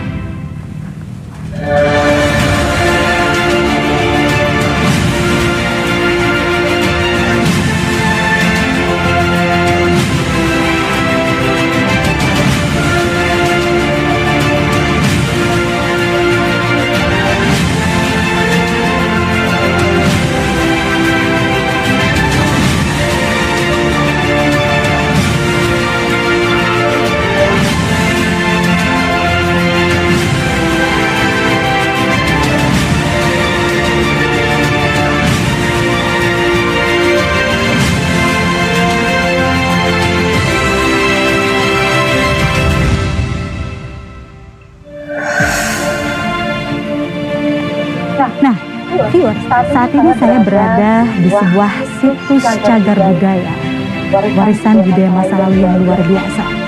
Saya ada di situs Batu Jaya di Kabupaten Karawang, Jawa Barat. Nah, tepatnya ini berjarak 47 km dari pusat kota Karawang, sekitar 60 km lebih dari Jakarta ya. Dan ini 1 km jaraknya dari Sungai Citarum dan merupakan daerah aliran Sungai Citarum. Dari laut pantai utara Jawa sendiri ini berjarak sekitar 5 hingga 7 km. Ya, saya berdiri di salah satu candi yang merupakan situs Batu Jaya. Candi yang paling besar, salah satu yang paling besar dan paling sempurna. Nah, di belakang saya ini adalah Candi Blandongan atau Segaran 5. Situs ini, viewers, berada di 2 desa, yaitu Desa Segaran dan Desa Telaga Jaya. Jadi tempatnya ini adalah di tengah-tengah areal persawahan dan juga di tengah-tengah pemukiman. Ya, nah, viewer, situs Batu Jaya ini sendiri mulai diteliti pada tahun 1985, yaitu pada waktu itu oleh mahasiswa arkeologi jurusan Fakultas Sastra Universitas Indonesia. Nah, yang saat ini berganti menjadi Fakultas Kebudayaan ya. Nah, penelitian tersebut juga masih dilakukan sampai dengan saat ini, di mana banyak sekali bukti-bukti sejarah yang ditemukan. Dan fakta-fakta apa yang menarik dari situs Batu Jaya ini, di mana disinyalir ini merupakan sebuah bukti sejarah peradaban yang ada jauh 200 tahun sebelum Candi Borobudur. Kita tahu Candi Borobudur adalah candi Buddha tertua di Indonesia, bahkan terbesar di dunia. Nah, viewers, kita akan lihat lebih dekat lagi mengetahui fakta-fakta dan juga bukti apa saja dari bangunan yang ada di belakang saya ini. Secara kasat mata kita lihat bahwa bangunan ini, bangunan candi atau situs Candi Blandongan atau Segaran 5 ini terbuat dari batu bata merah. Ya, di arkeologi sendiri, Candi Bata ini dianggap pada akhir zaman Hindu Buddha atau klasik ya. Sedangkan kita tahu bahwa yang kebanyakan ada. Oke, itu namanya reportase biasa ya teman-teman, reportase budaya, bukan investigasi. Nah, kalau investigasi yang mana ini?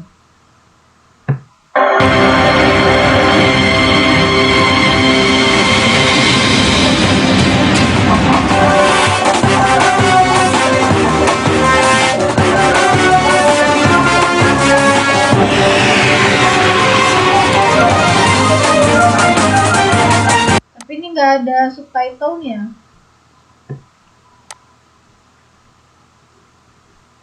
Cari yang ada subtitlenya lah ya.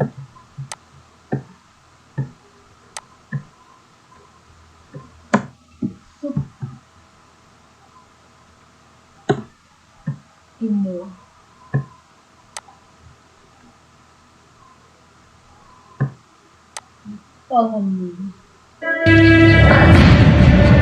Untuk membuktikan bahwa mendapatkan dumolit sangatlah mudah, tim telusur mencoba mendatangi sejumlah toko obat untuk berpura-pura membeli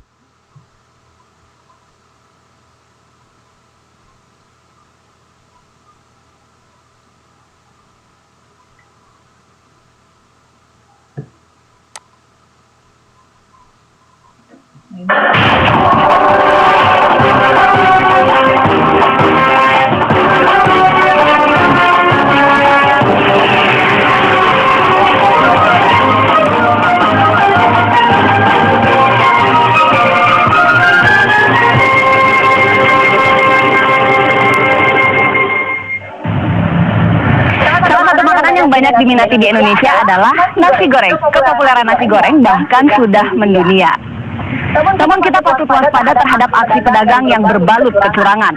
Seorang oknum pedagang mengaku menggunakan ayam tiren, marus sapi, nasi sisa catering, dan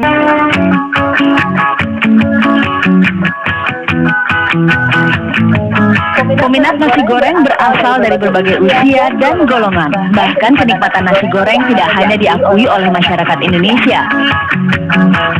Orang nomor satu di Amerika, Barack Obama, juga mengakui kelezatan makanan yang satu ini. Nasi goreng di emping, di kerupuk, semuanya enak. Kita pun patut bangga, bersama rendang dan sate, nasi goreng masuk dalam jajaran daftar 50 makanan paling lezat di dunia. Rendang menduduki urutan pertama, sedangkan nasi goreng peringkat kedua. Hal ini berdasarkan survei para pemerhati stasiun berita CNN di Amerika. Yeah, I do like fried rice, yes.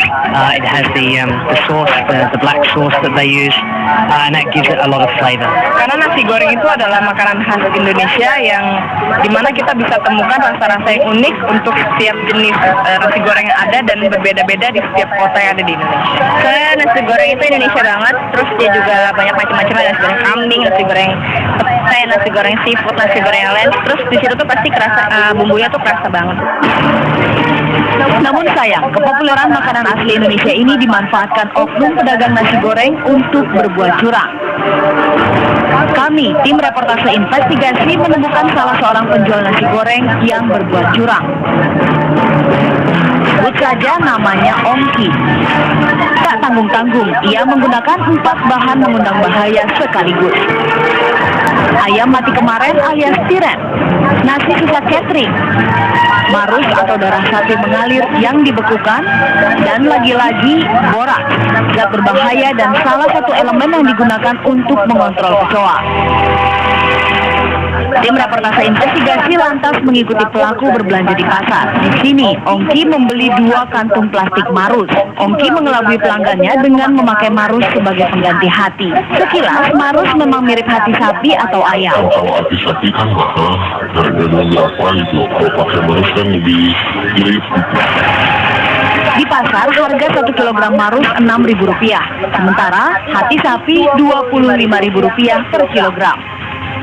Bagi umat muslim, marus atau darah sapi mengalir yang dibekukan sama sekali tidak boleh dikonsumsi alias haram karena merugikan orang yang memakannya. Begitu pula ayam tiren haram karena bangkai. Jelas sekali, yang darah itu adalah haram. Walaupun Sampai sini ada yang ada yang masih belum bisa membedakan reportase investigasi dan reportase. Ini udah 2 contoh ya. Jadi yang sebelah sini reportase, yang sebelah sini reportase investigasi. Ini kejahatan publik ini. Kenapa? Karena dia curang ya. Penjual nasi gorengnya curang, dan ini tidak semua orang tahu, gitu kan. Sementara kalau ini tuh informasinya sudah ada. Memang juga tidak semua orang tahu, tapi informasi sudah ada. Makanya dikatakan reportase. Jadi mendalami gitu loh. Mendalami lagi informasi itu lebih detail lagi untuk disampaikan. Tapi ya informasi yang di sini dia sudah ada. Kayak misalnya kapan ini dibuat, umurnya berapa, letaknya di mana, itu semua informasi yang disampaikan itu sudah ada, tapi memang tidak semua orang yang tahu gitu kan. Karena informasi yang seperti itu adalah detail gitu kan. Nah, kalau yang ini speechless kan, ternyata nasi goreng itu ada, saya baru tahu nih yang namanya maruf. Karena yang saya tahu baru ada ayam tiren ya kan. Ini ada satu lagi nih menu yang juga curang kan. Ternyata darah daging tuh ternyata juga ada yang buat di Indonesia gitu kan. Bahkan jadi teman-teman hati-hati ya. Hati-hati mengkonsumsi nasi goreng atau apapun itu. Kalau bentuk hati daging itu rapi banget, harus dicurigai ya. Sekarang itu namanya ma'aruf. Kalau di Taiwan ya lumrah ya mengkonsumsi darah ya. Paling banyak adalah darah bebek ya. Dijual, emang dijual untuk dimakan gitu kan. Tapi kalau di Indonesia kan haram ya darah. Nah, kalau untuk muslim ya. Dan ayam tiren juga haram gitu kan karena bangkai. Jadi nah ini kita nggak tahu penjual nasi goreng yang mana gitu loh kan. Ada loh ternyata penjual nasi goreng yang kayak gitu kan. Nah itulah namanya reportase investigasi, menyelidiki sesuatu yang misteri gitu loh. Ternyata ada gitu loh yang kayak gitu. Jadi dia diselidiki sampai benar-benar diikuti gitu kan, orang yang melakukan juga nggak sampai dibelinya di mana gitu kan, diikutin. darah itu sudah dibukukan, kecuali darah yang beku alami hati itu darah juga kan, tapi bekunya alami itu halal. Tapi darah mengalir dibekukan ya itu haram. Darah merupakan media yang subur untuk pertumbuhan bakteri patogen, antara lain bakteri E. coli yang merugikan. Bila E. coli merugikan ada di dalam tubuh, maka kita akan merasakan mual, keracunan, hingga diare.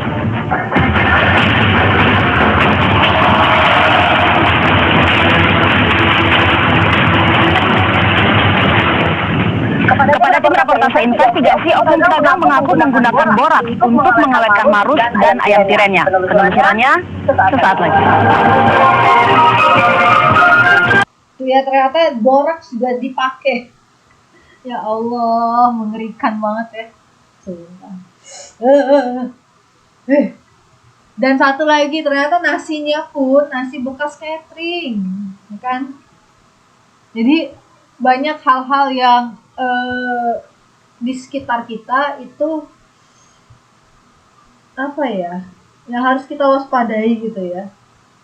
Nah, jadi dari contoh dua ini, teman-teman masih bingung membedakan reportase dan reportase investigasi kah? Monggo silakan, bingungnya di mana?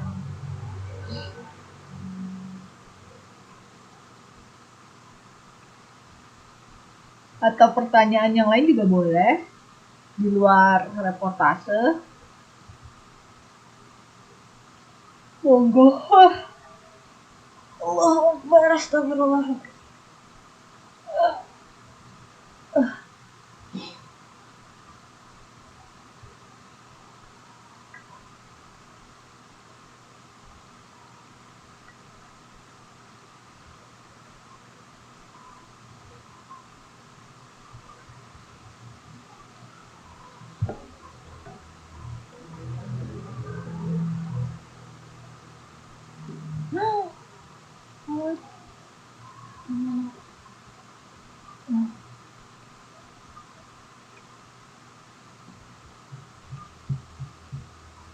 Kita lanjut ya. Lanjut. Oke, jadi tajuk rencana sudah, feature sudah, berita sudah, reportase investigasi sudah. Apalagi nih kita lihat. Ini jenis-jenis tajuk rencana ya. Ada tajuk rencana interpretatif, ada yang mengkritik, ada persuasi, ada memuji. Nah, kalau dilihat dari ini tadi jenisnya ini, kalau yang dari presidensi G20 termasuk yang mana? Tajuk rencana yang manakah? Editorial yang mana? Interpretatif, mengkritik, persuasi, atau memuji nih? Udah saya tutup. Udah saya tutup halamannya. Oke, yang tadi ngelihat apa G20 tadi, kira-kira termasuk yang mana? Apakah yang mengkritika, persuasikah, memujikah, interpretatif? Jadi bedanya kan kalau interpretatif jelas ya, menginterpretasikan, memaknai maksudnya ya, memaknai. Terus kalau mengkritik ya sebagai sarana evaluasi sebenarnya ya. Misalnya ada peristiwa gitu kan, kenapa itu terjadi, kenapa bisa terjadi gitu kan. Jadi nanti bisa jadi tolak ukur evaluasi biar lebih baik lagi ke depan, misalnya peristiwa itu bisa dihindari gitu kan. Kalau persuasi bisa sampai mengubah sikap, membujuk gitu kan. Kalau memuji ya sebagai reward gitu. Pernah ada editorial tentang olahraga. Prestasi olahraga Indonesia itu zamannya Minion lagi naik daun gitu. Jadi beberapa tahun selalu bawa gelar-gelar satu gitu kan. Bulu tangkis lagi naik daun banget, dua tahun apa setahun yang lalu ya. Zaman-zamannya Olimpiade sebelumnya kan. Iya.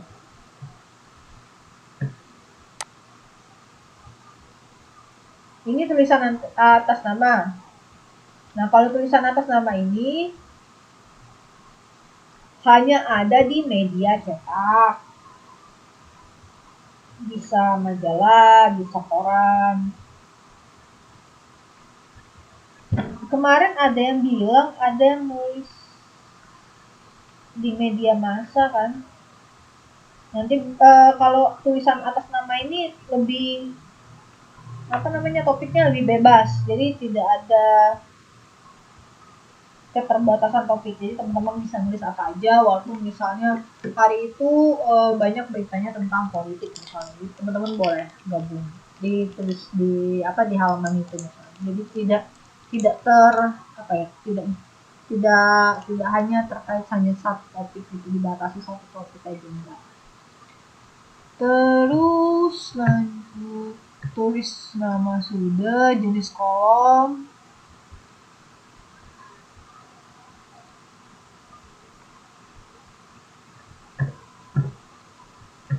Dan ini tulisan atas nama ini tidak tiap hari ya ada ya.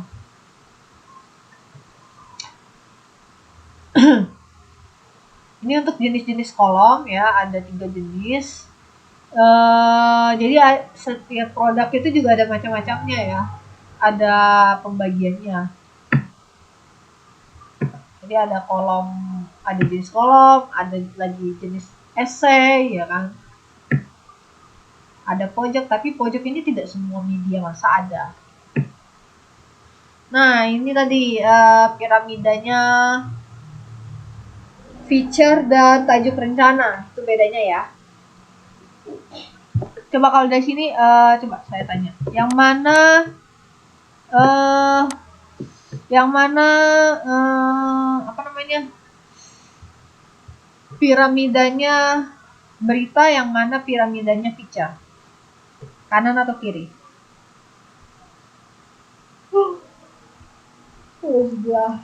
Yang berita yang kiri, yang kita yang kanan.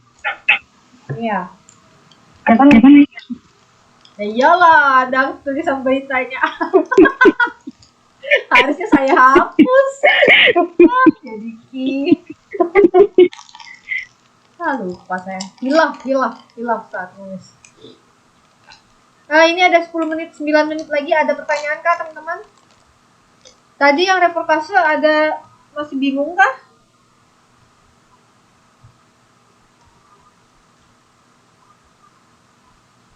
Dani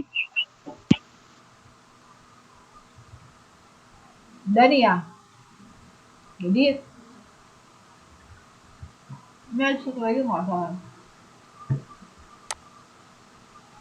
Nah, kenapa dibikin kayak gini? Karena dia fokus ya. Dia bisa aja bentuknya bukan piramida terbalik, tapi dia tetap fokus gitu. Kayak tadi kan ada contohnya, ada beberapa tempat kan yang dibicarakan, fokus dia, nggak kemana-mana gitu kan. Jadi tempat-tempat itu aja gitu.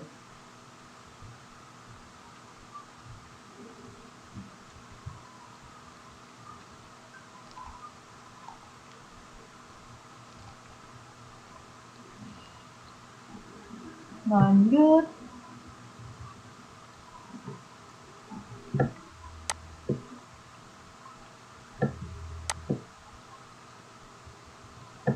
Ini caranya ya. Kalau teman-teman mau nulis tuh, pertama tetapkan topiknya dulu biar apa nih ya? Biar kita tuh teratur gitu loh. Jadi biar nggak kemana-mana. Jadi pertama teman-teman bisa tetapkan topik dulu, baru angle. Belum itu. Kenapa? Miss. Ada pertanyaan? Ya, saya Miss mau bertanya, Miss. Monggo. Halo. Ya, monggo Mbak. Mbak Mariuti ini bukan nih? Iya, sama saya Mariutin nih, Miss. Enggak, Miss, ini sebelumnya saya minta maaf karena HP saya dua-duanya rusak, kejebur kopi, mandi kopi. Ini baru beli kemarin gitu, Miss. Jadi tugas, mohon maaf belum bikin. Bisa nyusul enggak, Miss? Bisa Mbak. Jadi semua tugas hari ini deadline-nya deadline-nya ditambah 1 hari. Jadi semuanya besok. Aduh. Mana bisa, Miss? Aku baru kemarin sore, Miss, beli HP-nya. Ya nggak apa ya. Dan saya juga bingung mau ngomongnya ke Uteh gimana. Saya hari ini dikumpulinnya. Nah, nanti ada Apa yang penting saya Miss ya. Nyusul masalah nilai sih nggak masalah, yang penting saya ngumpulin aja bisa ya, Miss ya. Kalau nilai gampang dengan saya tuh nilai. Pokoknya ketika 2 minggu telat pun saya masih ngasih 80, nggak kurang dari 80. Ketika belum sampai lewat deadline itu 100, nggak di bawah 100. Jadi kalau untuk nilai gampang. Temen-temen nggak usah takut benar salah. Terus harus bikin banyak, misalnya nulisnya harus panjang, nggak di situ fokusnya. Fokusnya adalah kita memilih untuk kuliah, jadi kita tahu responsibel kuliah, pasti ada tugas, ada apa semua, ya kita bertanggung jawab ketika ada tugas kita kerjakan. Semua itu proses menurut saya, dan makanya saya kasih reward teman-teman ketika teman-teman buat tugas, saya berusaha untuk memberi nilai yang terbaik gitu. Jadi nggak saya lihat oh ini salah, itu saya nggak ngelihat salah benar. Jadi ketika teman-teman ngerjain langsung 100 sudah, atau 80 kalau telat 2 minggu misalnya. Jadi ya saya ngelihat yang Mbak Mariut ini memang biasanya nih kayak kemarin kan, wah nggak ada Mbak Mar, wah tumben Mbak Mar kemana ya, tugasnya nggak ada. Biasanya kan Mbak Mar, terus kayak Mbak Lita apa itu biasanya di awal-awal. Tapi tenang aja Mbak Mar, ini ada tambahan waktunya, dikumpulin aja. Mohon di kopi. Kenapa? Nyaman di kopi. Orangnya nggak jadi minum kopi. Ya wes lah. Mudah-mudahan dapat rezeki yang lainnya Mbak ya. Ganti apa? Ganti kopinya ada, ganti HP-nya juga ada. Amin. Makasih ya. Siap. Apa lagi ya? Ada pertanyaan yang lain kah? 4 menit lagi kita ya. Dan ini terakhir ya, meeting terakhir ya. Tugas menulis apa, mencari dan menulis beritanya meeting terakhir. Jadi tinggal 4 menit. Sedih. Jadi teman-teman udah semester, abis ini semester 5 berarti. Udah mulai nulis ya. Semester 5.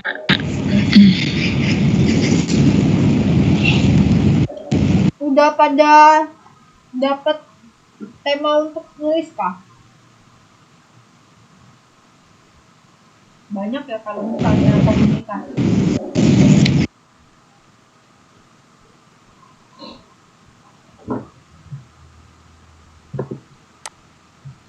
Kalau nggak ada, kita lanjut ke tadi. Oh, udah habis ya slide-nya? Ini habis slide-nya. Bikin tadi ya. Jadi ini cara teman-teman biar nggak melebar ya. Jadi pertama kalau mau nulis karangan bebas, tentukan dulu topiknya, angle-nya, sudut pandangnya, terus fokusnya ini mau kemana gitu kan. Apakah kita mau ngambil satu tempat aja, terus satu tempat nanti misalnya fasilitasnya fasilitas yang untuk misalnya yang dari makanannya, tempat makannya misalnya, atau fasilitas tempat tidurnya, hotelnya gitu kan, dari hotelnya bagaimana misalnya, atau fasilitas tour guide-nya bagaimana. Jadi difokuskan gitu. Tidak semua karangan bebas itu ada lead-nya, jadi nggak masalah kalaupun nggak pakai lead, nggak apa-apa gitu. Perangkai ya sama dengan kalau kita nulis tulisan-tulisan yang lain itu ada intronya dulu gitu. Jadi bisa intronya bisa teman-teman deskripsikan secara general dulu, misalnya Indonesia bla bla bla bla penuh dengan apa misalnya, atau tentang kita mau ngomongin tentang tadi apa ya, di satu tempat gitu kan, apa nama tempatnya tadi ya, pantai apa gitu kan. Nah, teman-teman langsung fokus menyampaikan deskripsi pada tempat itu bisa gitu kan. Baru tubuh terakhir. Jadi untuk nulis, karena kecenderungan kalau nulis karangan bebas ya, apa karangan khas atau feature itu tuh karena dia struktur piramidanya tidak piramida terbalik, itu biasanya fokusnya terlalu lebar nanti. Jadi ini salah satu alternatif biar teman-teman tuh fokusnya tidak terlalu melebar. Oke, ini kita hari ini saya coba absen. Nanti kalau ada yang belum kesebut tapi ada, bilang ya. Jadi ada Mas Kevin, Mbak Fitri, Mas Hari, Mbak Kiki, Mbak Lela, Mbak Lita, Mbak Mari, Mbak Neni, Mbak Nosi, Mbak Nur, Mbak Seyati. Ada yang hadir tapi belum kesebut? Jadi semua ya. Oke deh. Ini kita sampai di sini. Nanti kita lanjut ke PS. Kita lanjut ke PS. Silakan istirahat 15 menit. Saya tutup ya. Assalamualaikum. Aku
kita.